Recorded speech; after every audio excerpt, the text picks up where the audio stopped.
Struktur dan fungsi jaringan tumbuhan, kelas 8 semester 1. Kompetensi dasar yang dicakup dalam materi ini adalah KD 3.4 dan 4.4.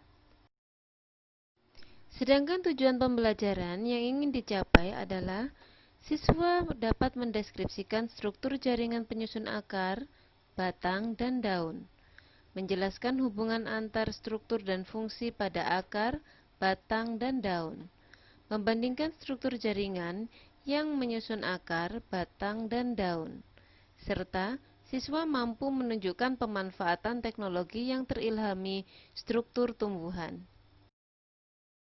Pada bab ini, kita akan mempelajari dua hal. Yang pertama, jaringan penyusun tumbuhan. Yang kedua adalah struktur dan fungsi jaringan pada akar, batang, dan daun. Rincian dari dua hal ini dapat dijabarkan pada peta konsep di slide berikutnya. Pada bagian pertama, kita akan mempelajari mengenai jaringan meristem.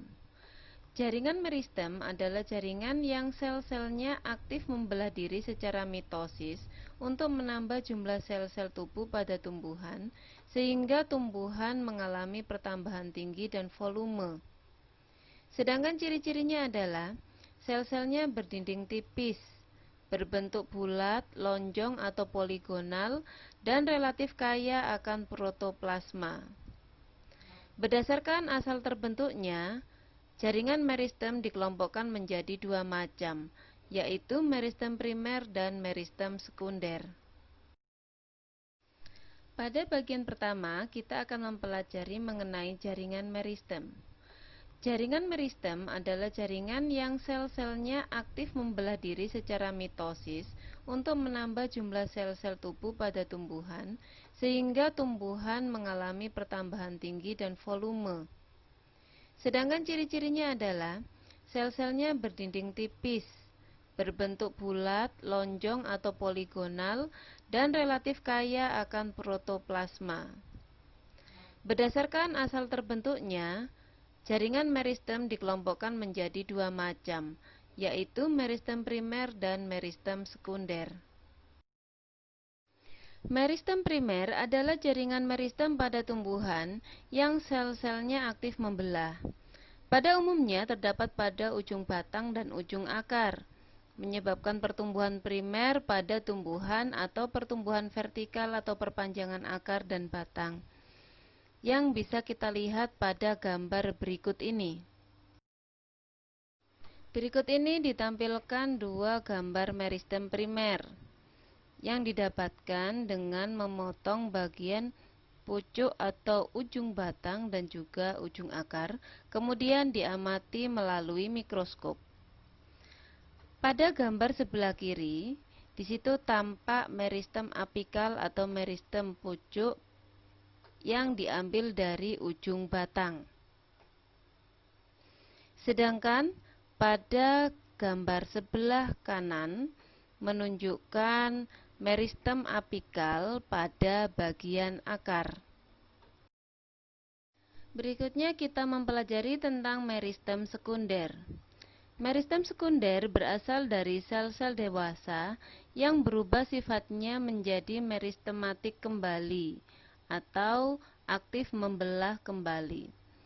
Contohnya adalah kambium vaskuler atau kambium pembuluh dan velogen atau kambium gabus.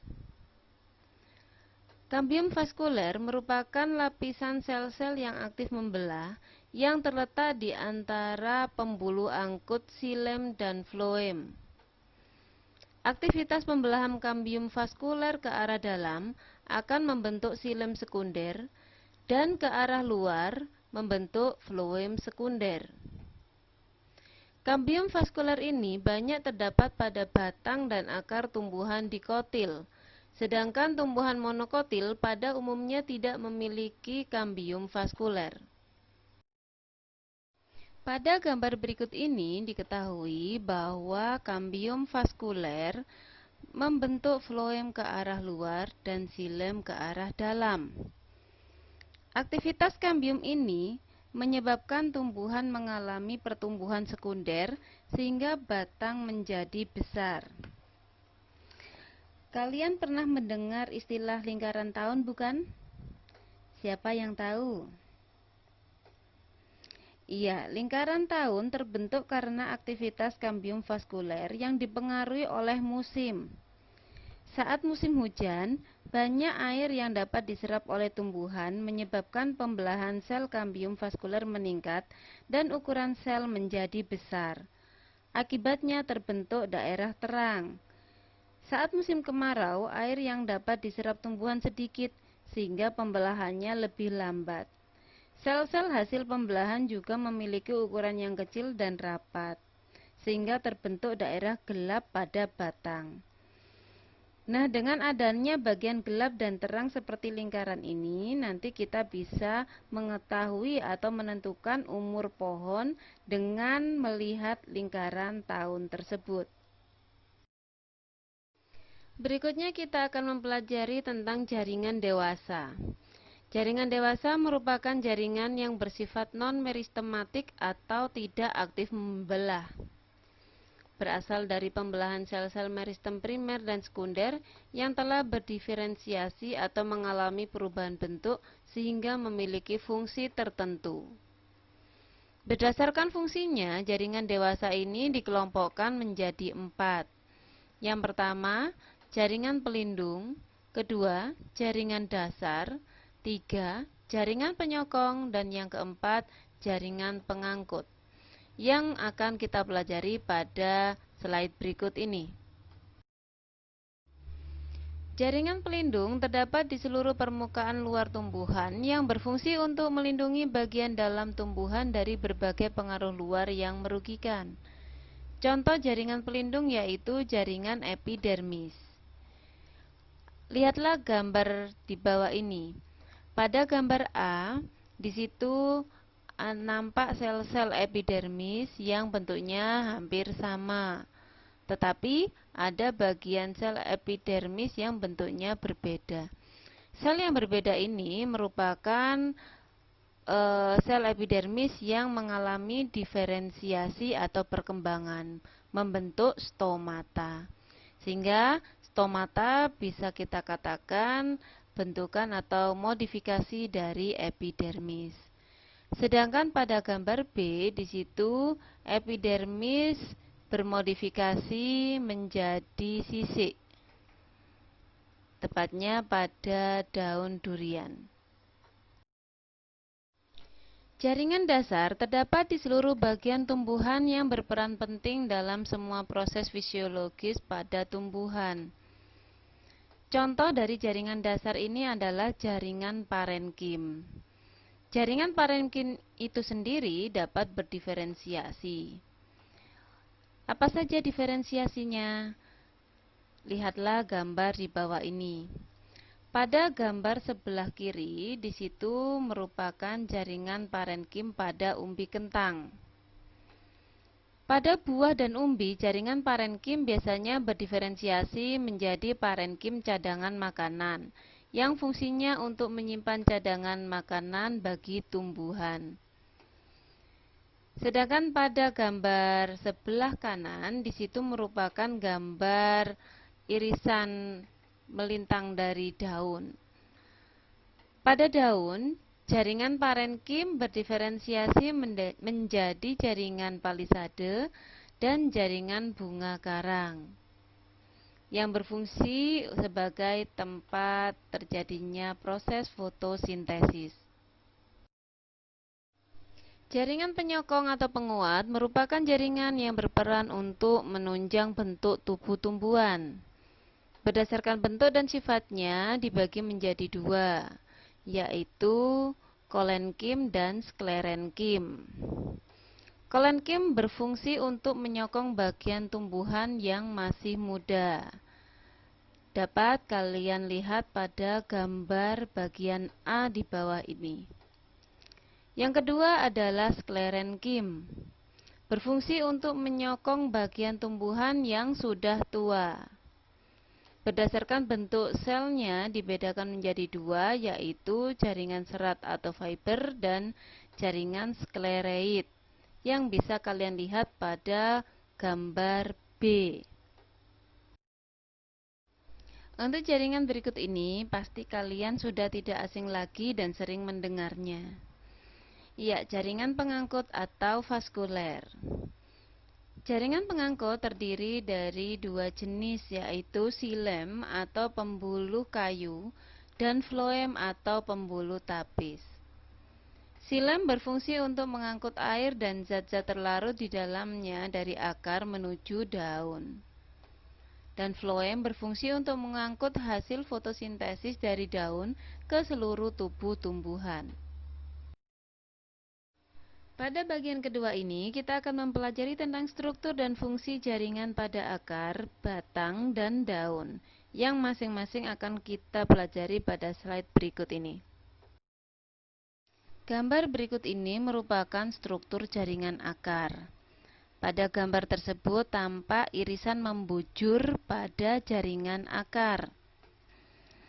Nah, pada irisan membujur tersebut nampak terbagi menjadi 3 zona.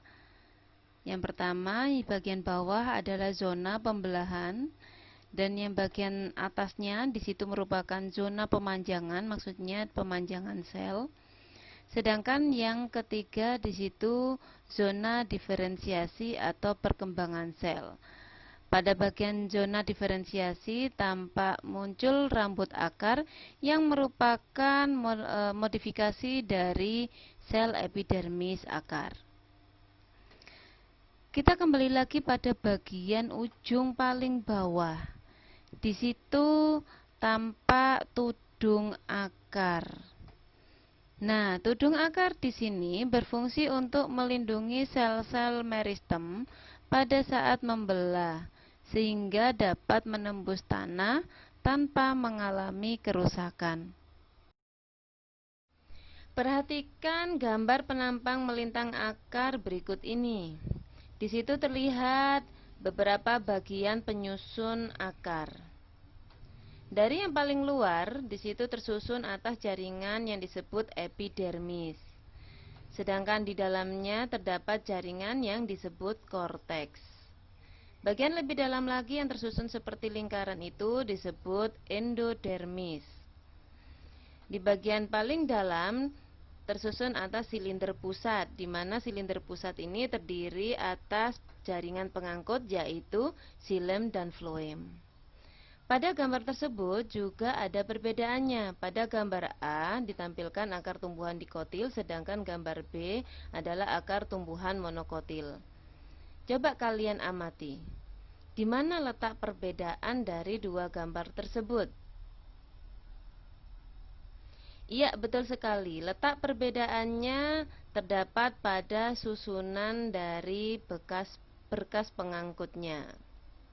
Nah, bagaimana fungsi dari masing-masing jaringan ini akan kita pelajari pada slide berikutnya.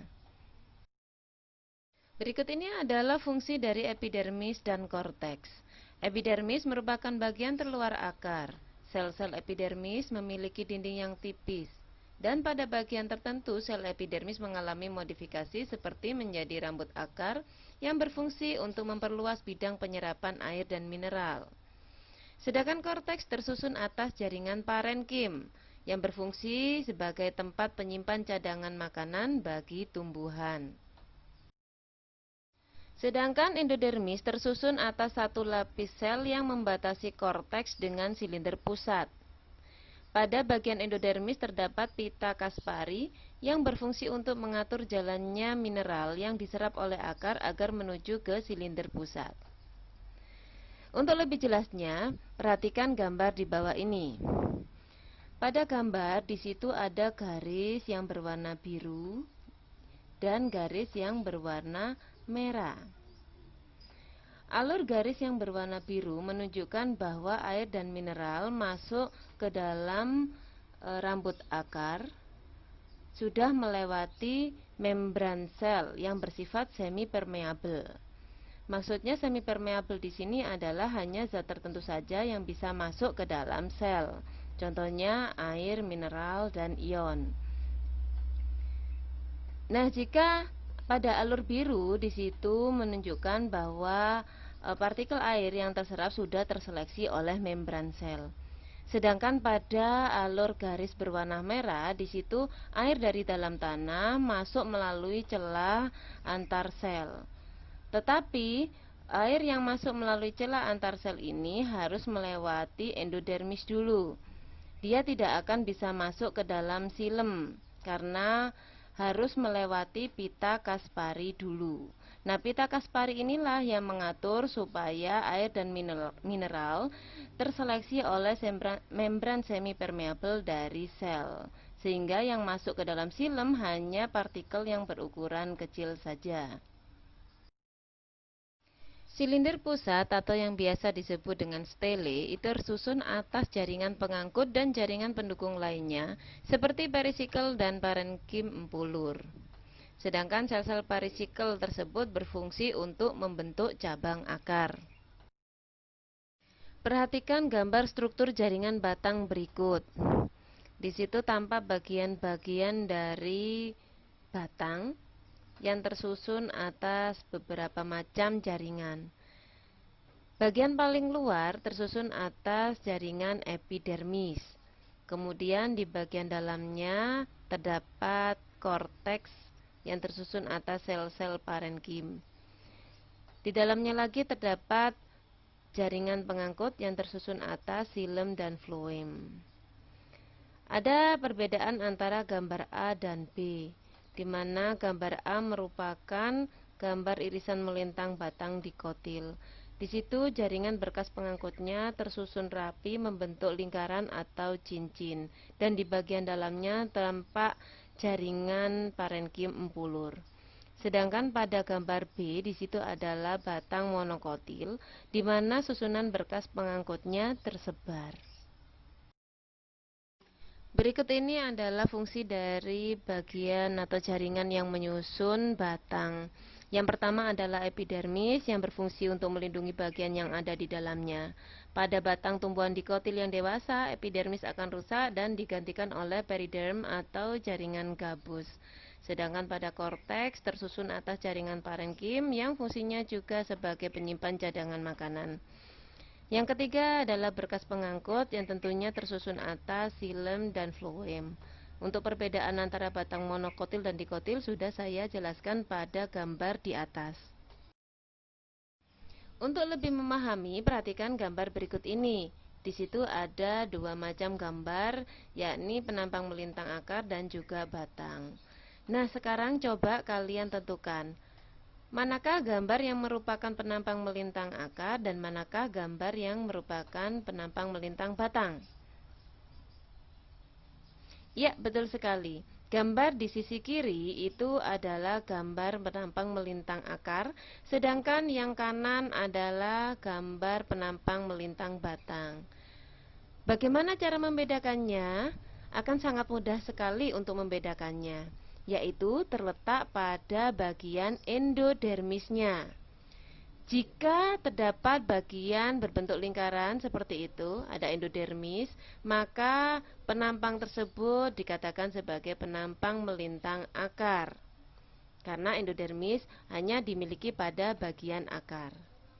Jika tidak ada bagian endodermisnya, maka disebut sebagai penampang melintang batang. Semoga kalian bisa memahami ini. Perhatikan struktur jaringan daun berikut ini. Di situ terlihat beberapa jaringan yang menyusun daun. Pada dasarnya, daun tersusun atas 3 lapisan. Lapisan yang pertama adalah epidermis atas, yang kedua mesofil, dan yang ketiga adalah epidermis bawah. Pada epidermis atas, ada beberapa tanaman yang memiliki kutikula atau lapisan lilin, sedangkan yang lainnya ada yang tidak memilikinya. Untuk lapisan mesofil itu sendiri terdiri dari beberapa jaringan, yaitu jaringan palisade, bunga karang, dan berkas pengangkut yang tersusun atas silem dan floem. Sedangkan pada epidermis bawah, di situ terdapat stomata, biasanya pada tanaman darat. Sedangkan untuk tanaman air, biasanya stomata terletak pada bagian epidermis atas. Untuk fungsinya, mari kita pelajari pada slide berikutnya. Seperti yang sudah Bu Nuki jelaskan tadi, bahwa daun tersusun epidermis atas dan epidermis bawah. Pada bagian epidermis atas, tidak semua tanaman memiliki lapisan lilin. Jika memiliki, maka fungsi dari lapisan lilin atau kutikula itu adalah untuk mengurangi penguapan. Sedangkan pada epidermis bawah, sel-sel epidermisnya bermodifikasi membentuk stomata. Ini khusus pada tumbuhan darat. Sedangkan pada tumbuhan air, stomata terletak pada epidermis bagian atas. Sedangkan pada bagian mesofil terdapat 3 macam jaringan, yaitu palisade atau jaringan tiang yang berbentuk silinder, tersusun padat menyerupai tiang dan banyak mengandung klorofil. Pada jaringan spons atau jaringan bunga karang tersusun dari sel-sel yang bentuknya tidak teratur, tersusun longgar dan juga mengandung klorofil. Pada dua bagian ini, palisade dan spons, di situ sebagai tempat terjadinya fotosintesis karena banyak terdapat klorofil. Sedangkan pada berkas pengangkut di situ terdapat xilem dan floem. Yang tentunya fungsi dari xilem dan floem ini sudah kalian pelajari sebelumnya. Bagian akhir dari bab ini yang kita pelajari adalah teknologi yang terinspirasi dari struktur tumbuhan. Di situ saya tampilkan 7 macam teknik yang terinspirasi dari struktur tumbuhan yang akan kita kupas satu persatu. Yang pertama adalah teknik pemasangan batu bata, di mana pemasangan batu bata ini terilhami dari susunan jaringan epidermis yang berbentuk seperti balok dan tersusun rapat. Yang kedua adalah teknik fondasi cakar ayam. Di sini terilhami dari struktur sistem perakaran serabut yang dimiliki oleh pohon nyur atau pohon kelapa yang mampu menopang tanaman tersebut meskipun struktur tanahnya tidak stabil. Yang ketiga adalah teknik panel listrik tenaga surya yang diilhami dari prinsip daun yang memanfaatkan energi matahari untuk menghasilkan energi kimia. Yang keempat adalah teknik pembuatan air mancur dan sumur bor yang terilhami dari konsep kapilaritas pada jaringan xilem. Kelima adalah teknik sensor cahaya yang terilhami dari proses membuka dan menutupnya stomata pada tumbuhan kaktus, di mana stomatanya membuka pada malam hari dan menutup pada siang hari. Dan ini dipengaruhi oleh aktivitas sel penjaga stomata. Di dalam sel penjaga ini terdapat reseptor cahaya yang disebut fotoreseptor, yang menginspirasi pembuatan fotoresistor pada lampu penerangan jalan. Yang keenam, teknik lapisan pelindung dan penggilap, terilhami dari lapisan permukaan daun tanaman seroja. Pada sebuah perusahaan di Jerman mampu membuat teknologi lotusan untuk melapisi permukaan gedung pencakar langit. Gedung pencakar langit ini dilapisi lotusan yang mampu membersihkan permukaannya sendiri dengan tetesan air hujan seperti halnya tanaman seroja. Yang terakhir adalah teknik pemurnian air. Teknik pemurnian air ini terilhami dari mekanisme penyerapan pada aquaporin atau akar tanaman enceng gondok. Demikianlah materi yang bisa saya sampaikan pada hari ini. Semoga bermanfaat dan tetap semangat belajar. Wassalamualaikum warahmatullahi wabarakatuh.